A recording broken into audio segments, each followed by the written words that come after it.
Doutor Tássio, a minha pergunta é o seguinte: em relação à Terra, a Terra é relativamente nova? Eu queria que o senhor me falasse, me esclarecesse uma dúvida que eu tenho aqui. A primeira coisa que você tem que saber sobre isso é que tanto a visão de que o universo e a Terra são velhos, quanto a visão de que o universo e a Terra são novos, são as duas visões absolutamente compatíveis com a interpretação literal da Bíblia. Quando as Escrituras dizem, no livro de Gênesis, que o mundo foi criado em 6 dias, o nome dia é traduzido do hebraico Yom. Yom é uma palavra em hebraico que tem 4 significados. O primeiro significado é dia de 24 horas. O segundo significado é dia em oposição à noite. Está de dia, está de noite. O terceiro significado é dia, como nós usamos assim, nos dias de fulano. E o quarto significado possível da palavra Yom, que é traduzida por dia, é um longo período de tempo. Aí você pode dizer, mas esse Moisés era muito invocado mesmo? Por que Moisés não escolheu outra palavra para eu ficar nessa dúvida aqui? Ter que fazer essa pergunta. A resposta é simples, porque outra palavra não havia.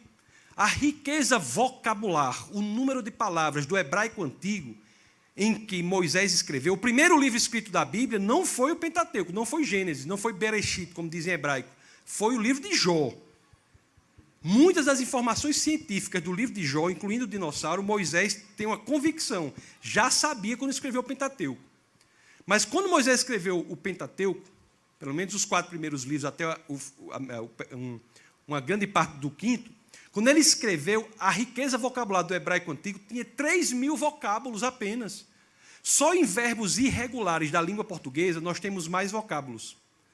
Então, primeira coisa que você tem que saber, tanto uma visão de que o universo é velho, mais especificamente tem 14,7 bilhões de anos, e a Terra 6,5 bilhões de anos, isso é uma visão absolutamente compatível com a interpretação literal de Gênesis. Curiosamente, quando você vai ler o dia 1, dia 2, dia 3, dia 4, dia 5, dia 6, você lê assim, e foi-se o primeiro dia, e foi-se o segundo dia, e foi-se o terceiro dia. Pergunte na sua Bíblia aí se tem e foi-se o 7º dia. Né? Quando você lê a Bíblia, o Espírito fala com você, né? Mas você não precisa nem disso. Olhe na sua Bíblia se tem e foi-se o 7º dia. Com a indicação muito clara de que estamos vivendo no 7º Yom. Minha posição qual é? O universo tem 14,7 bilhões de anos. A Terra tem 6,5 bilhões de anos. E cada um desses grandes períodos é chamado por Yom, que na Bíblia é traduzido por dia. Por que Moisés não escolheu outra palavra para acabar essa dificuldade? Porque não havia outra palavra. Então, a Terra, na minha opinião, é velha. 99,5% dos cientistas do mundo, cristãos, seguem essa proporção. O Big Bang é a rendição da ciência aos livros de Moisés. O que eu disse aqui. O Big Bang é a ciência dizendo assim, meu Deus, as Escrituras estavam corretas, eu tenho que me render. A primeira frase do livro de Gênesis, coloque aí. A primeira frase do livro de Gênesis. No princípio, Deus criou os céus e a terra. A primeira frase. No princípio, Deus criou os céus e a terra. Quando você lê isso em hebraico, onde tem criar, é o verbo bará. Bará traz uma tese revolucionadora. A tese da criação a partir do nada. E isso não havia em nenhuma outra visão de mundo da época da antiguidade, nem da antiguidade, e nem em qualquer uma outra, até o idealismo alemão, em meados do século passado. Eu desafio qualquer pessoa a pegar um livro que não seja o livro de Moisés, que diga que a Terra tenha sido criada a partir do nada. O único livro que diz é o livro de Moisés, no Pentateuco, e é considerada essa tese translocada, uma loucura, um disparate. Ela sofre bullying, essa tese sofre bullying. Durante mais de 3 dezenas de séculos. Sofre bullying.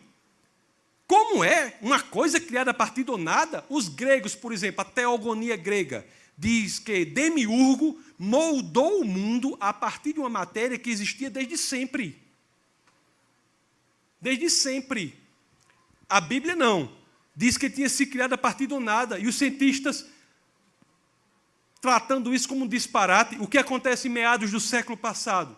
Várias descobertas em ciências forçam o cientista a mudar o seu entendimento e se render às Escrituras. Quem quiser se aprofundar mais sobre essas descobertas, eu posso falar, só é perguntar. Mas eu vou dizer quais são rapidamente. Segundo a lei termodinâmica, universo de expansão, radiação de fundo, galáxia cimento, teoria da relatividade, urânio radioativo. Até mesmo um argumento filosófico mostra que o universo teve um início. Então a ciência se rende diante das Escrituras e passa a dizer o seguinte: meu Deus, o universo foi criado a partir do nada. Aí o cientista diz, agora pronto. Você veja que o cientista nunca quis essa tese. Nunca quis. O próprio Einstein, Albert Einstein, que nasceu em 1879, no sul da Alemanha, na cidade de Ulm, e morre recentemente, em 1955, na cidade de Princeton, nos Estados Unidos. Einstein, quando cria a teoria da relatividade, ele olha para a teoria da relatividade e a teoria diz a ele que o universo teve um início. Aí ele fez, pronto, agora eu estou perdido. Porque eu fiz uma teoria aqui dizendo que o universo tem um início. E agora eu tenho um problemão para resolver. Qual é o problema? Se o universo não existe desde sempre, mas é uma criação, nós temos que saber quem foi o Criador. Einstein diz, eu não posso. Aí o que Einstein faz? Einstein, que não era ateu. Não era ateu. Muitos dizem que ele era panteísta, mas eu não concordo de forma alguma pelos escritos que eu li dele, desde a infância. Ele tem uma visão monoteísta de mundo, o que eu não posso dizer também que é cristão. Então Einstein vê isso aí e diz o seguinte, não, eu vou colocar uma constante nessa teoria para a teoria passar a dizer que o universo não teve origem. Aí quando ele coloca a constante, a matemática obriga que ele tire a constante. O uso da constante na parte formal da teoria, que é a matemática, gera uma divisão por zero, que todo mundo sabe, todas as crianças sabem que não pode. Então ele tira a constante e no futuro ele vem chamar essa constante com o maior erro da vida dele. Ele chama essa constante de constante cosmológica. E a teoria passa a dizer que o universo tem um início. Aí o que é curioso disso? Sabe o que a cosmologia moderna hoje diz? Não é religião, não é Bíblia. O que é que a cosmologia de ponta diz hoje? Diz que juntamente com o universo foram criados a matéria, o espaço e o tempo. Isso não é religião, isso é ciência. É o que a cosmologia diz hoje. Juntamente com o universo foram criados a matéria, o espaço e o tempo. O que é que isso nos diz sobre a causa do universo? Se a matéria, o espaço e o tempo foram criados no momento da criação, essa causa não é aquilo que passou a existir ali. Essa causa tem que ser o quê? Não espacial, imaterial e atemporal. Não espacial, portanto, infinita, imaterial, portanto, espiritual, atemporal, portanto, capaz de ver o que você livremente decide aqui, capaz de saber, porque ele está fora da dimensão temporal, ele é capaz de saber na frente o que você livremente decide. Deus não é eterno. Deus não é eterno. Deus é uma categoria acima da eternidade. Deus é atemporal. Deus reside na atemporalidade. Qual é a diferença da atemporalidade para a eternidade? Embora ambos vivam para sempre, a eternidade jamais subverte a ordem passado, presente e futuro. Nós somos assim. Nós cristãos viveremos para sempre, mas jamais subverteremos a ordem passado, presente e futuro. A atemporalidade não. Está fora do tempo. Não faz nem sentido falar termos como antes, durante e depois para um ser atemporal, porque não se aplica. Ele consegue ver o que você livremente decide. Ele consegue ver no futuro. O que é que a ciência de ponta diz? Diz que as próprias leis da natureza foram criadas no momento da criação. Portanto, o ato de criação não pode ter sido um ato natural, porque leis da natureza não havia. É muito razoável dizer que, se não é um ato natural, provavelmente foi um ato de decisão e, portanto, proveniente de uma causa pessoal. Só pela cosmologia é razoável dizer que essa causa é pessoal, imaterial, não espacial, atemporal. Outra coisa muito simples, quando nós olhamos para o universo, vemos que criar tudo a partir do nada, conforme diz a cosmologia, é algo fácil? Não. Eu fico brincando aqui dizendo, eu posso ter o vitamilho, eu não sei criar o cuscuz. Você imagina uma pessoa criar tudo a partir do nada. E a tese de criação de tudo a partir do nada é o nada mesmo, viu? É isso que eu disse também aqui. Se você achar que o espaço vazio é nada, não é nada não, é alguma coisa.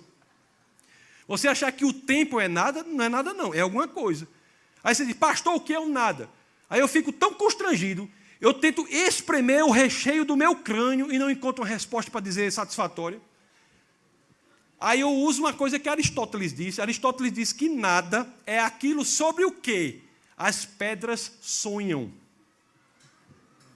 Entendeu? A pedra sonha sobre alguma coisa? Não, então isso aí é o nada.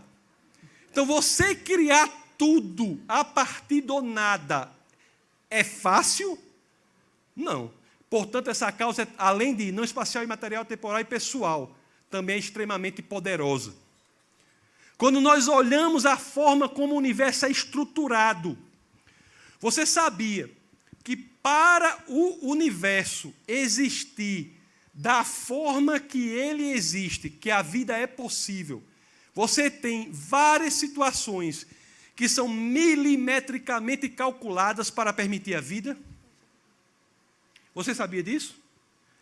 São várias situações que são milimetricamente calculadas para permitir a vida. Por exemplo, força da gravidade, concentração de oxigênio, inúmeras situações. Na realidade, conhecidas, nós temos 122 situações. Um matemático calculou a probabilidade de você calcular milimetricamente essas 122 situações para permitir a vida. A probabilidade a que ele chegou é de uma chance em 10 elevado a 138. Essa é a probabilidade de, por acaso, um planeta como o Terra ter as suas características tão milimetricamente sintonizadas para permitir a vida. Uma chance em 10 elevado a 138. Você acha, talvez, quem não é da área de exatas aqui, talvez não tenha dimensão de quão improvável, para não dizer impossível, isso é. Você sabe o que é bola de gude, não sabe? Sabe não? Aquela bolinha que você joga assim, não é possível. Sabe? Sim, diga sei, bote oxigênio nesse pulmão, sei. Os homens principalmente. Sei. Pronto. Lá na minha região a gente chama biloca. Uma chance em 10 elevado a 138 bilocas. É como você, de olho fechado, botar a mão e pegar aquela biloca específica. Você acha uma chance em 10 elevado a 138 um número fácil de acontecer? Você sabe qual é o número de átomos de todo o universo? Não é aqui da Getsemane, não. Nem o número de átomos de Belo Horizonte, não. Nem de Minas Gerais, nem do Brasil. Nem do mundo, do planeta, nem do sistema solar, não. O número de átomos de todo o universo, você sabe qual é? 10 elevado a 70. O que dizer de uma chance em 10 elevado a 138? 10 elevado a 71 é 10 vezes o número de átomos de todo o universo. 10 elevado a 72 é 100 vezes o número de átomos de todo o universo. Existe um princípio na matemática chamado princípio de Borel. Esse princípio diz que uma chance em 10 elevado a 50 é probabilidade zero, portanto, impossibilidade. Princípio de Borel. Princípio de Borel. Uma área da matemática de probabilidade e estatísticas. Estatística. Uma chance em 10 elevado a 50 é impossível. Uma chance em 10 elevado a 51 é 10 vezes impossível para a matemática. Uma chance em 10 elevado a 52 é 100 vezes impossível. 10 elevado a 53, 1000 vezes impossível. 54, 10.000 vezes impossível. 55 é 100.000 vezes impossível. O que dizer de uma chance em 10 elevado a 138? Isso é o que a matemática diz, da probabilidade de existência de um planeta como a Terra por acaso.